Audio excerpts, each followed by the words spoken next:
when you think about building Outbound today, when's the right time and how does one do it properly first? So again, kind of going back to our original question of self-serve versus outbound, the right time is now. Never, ever wait on outbound. And I think that was a big learning that we had again at Slack is we didn't even start building an SDR team until 2017. So we had been around for almost 3 years at that point before we really ever started dialing up this outbound motion.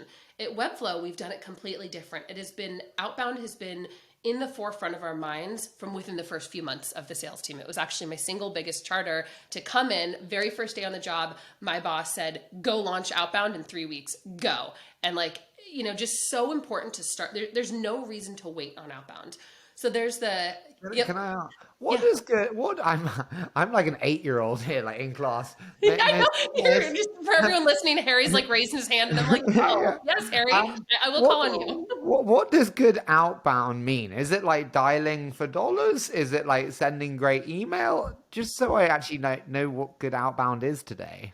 Yeah, absolutely. Oh man, I could talk to you about outbound for hours and hours. So good outbound. Let's talk about actually cold outbound, because cold outbound is kind of the thing that people, are scared of, say it doesn't work. Does it work? For me, cold outbound, your single biggest objective there is to build a marketing machine and build your brand awareness with cold outbound. The main reason that you are doing cold outbound is to educate your prospective buyer about what your product does, what your solution is, what pain it solves.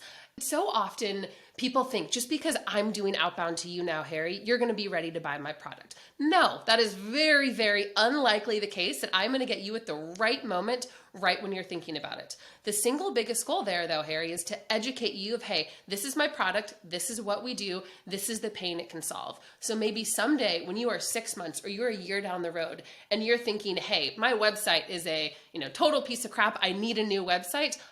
I remember that sales rep from Webflow reached out to me 6 months ago. I'm going to go take a look at this. And I'll tell you actually a really funny story that happened pretty recently. We recently bought a PLG tool, to sit on top of our database and surface up insights. And there's a ton of these different PLG tools there coming up. These world-class companies, Endgame, Pocus, Calixa, there's so many of them that are out there. But one of these PLG tools reached out to me and said, hey, do you want to evaluate our product? I see you're a PLG company. And I said, I'm really sorry. We actually just purchased one, signed the contract. We're all set here. And this founder said to me, well, can I ask why you didn't evaluate us? And my response was, I didn't know you even existed, because I can near guarantee if I would have known this company existed, they would have absolutely been in our evaluation stack, but we didn't even know they existed. And if that company would have done outbound email to me probably 4 months ago, maybe they would have won our business. And that's why it's so important to do outbound early and often for that brand and market awareness. Can I ask, and again, this is where you learn with me that there's no point in reading the schedule. I'm learning that pretty quickly. Yeah. The question that I have is this not the complete blurring of sales and marketing? And what I mean by that is in this new world of customer education, I fundamentally think TikTok is the biggest opportunity in B2B marketing, but there's many different ways, whether it's, Instagram videos, Facebook videos, short form, you name it. Is this not the blurring of marketing and sales? And how do you think about that? They need each other. Marketing and sales should be working hand in hand. And that's why so often you see them rolling up to a chief customer officer or wherever.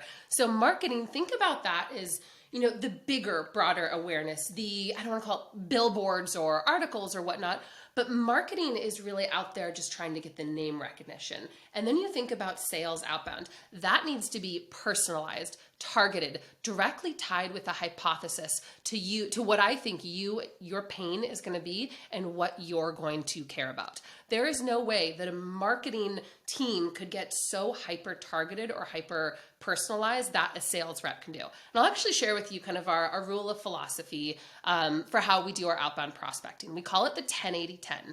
So 10% personalization within this email needs to be about, hey, Harry, I saw you live, in London. Here's some common things that people like you struggle with.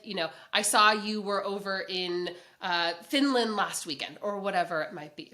All right. And then I've got the 80% of content. And that's usually the very, Webflow or marketing speak that's written by the company. And then I close off there with this 10% of personalization, that ask for the call, that ask for that meeting, that playful closing statement. So now you, as the CEO or whomever I'm selling to, you feel like this note was sent directly to you. It was hyper personalized, hyper specific for you. But really, me as the rep, I was able to scale this because I spent maybe 5 minutes doing a little bit of research, knowing my ICP there, but you're landing this email and you're like, wow, I feel so good. Like this person wrote it directly for me. And that's what beautiful outbound is. What you don't know is that we do that exactly when we share the shows. I will say to Lauren Schwartz, hi, Lauren. God, I so enjoyed our show last week and hope you had a great weekend. I'll copy and paste the blurb about our episode, and then I'll finish with, by the way, say hi to the team at 5tran from me. Yep. And they go, wow, it's so nice. 5tran. And yeah, totally. 10-80-10 right there. 10-80-10. That is such a good marketing tool. Yeah. I like that packaging. Tell me, how do you allocate resources to outbound when a lot of it is so unknown? As you said there, it can take a lot of time. You don't know what's going to hit. How do you think about allocating resources when there are so many unknowns to the eventual output and outcome? Yeah, it's going to be very dependent on your company size and how much money you have to put towards outbound, candidly. So if you are a company of 10 people, you're probably, and you've only raised a couple million funding, you're probably not going to be able to put a ton of resources to outbound. And this is really where you're going to have to think a lot more about what is your strategy here. Is it going to be hit as many people as you can, or is it really try to narrow down and focus on maybe our top 50 target list, which that's actually something I would recommend you do, is really laser in, figure out who's your ICP, who are very tangential customers, maybe to the current customers you already have. Who are those customers that you want to go down and get? For me personally, I've now built over the last year our sales dev team. It's world-class from 0 to 19 people. So really quickly spun up 2 different teams, 2 different offices, and their single biggest charter right now is to respond to our self-serve signups within seconds of the person signing up on the website. So again, you or Harry, you come and you create an account on webflow.com, right? And my sales dev team, assuming you hit our criteria, you're over a certain size, maybe you have a certain title, my team is going to hit you within minutes of you signing up, or that's the goal there. Because the idea behind that is Webflow is top of mind for you right now. You're clearly doing research. You took the steps to go and create an account. So we want to be right there within your inbox, or maybe if you gave us your phone number, we pick up the phone and we call you. And this actually works. We actually just closed the single largest deal the company has ever had, over $1 million TCV, by doing this exact method. Woohoo! Yeah, That's a party day. Can I ask you though, what is a big enough contract size average? What's a big enough ACV to have a targeted 50 list versus a much more, we're going for SMBs between 10 and 50 people that make under 5 million a year, and a much more broad approach? So I can't give you an answer there. And here's why. It's going to depend on who you're selling to, right? Are you a Vanta of the world where you're kind of selling to maybe smaller SMBs and mid-market?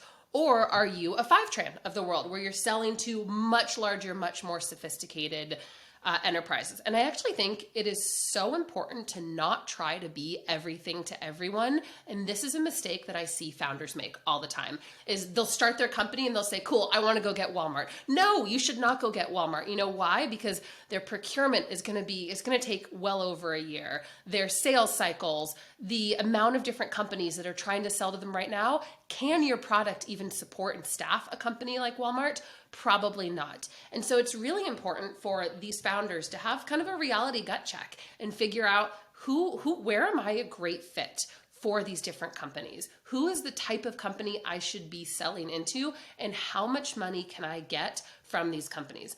I actually advise founders, and obviously it's going to be dependent on how much money they've raised, but I advise them to not worry too much about the revenue early days.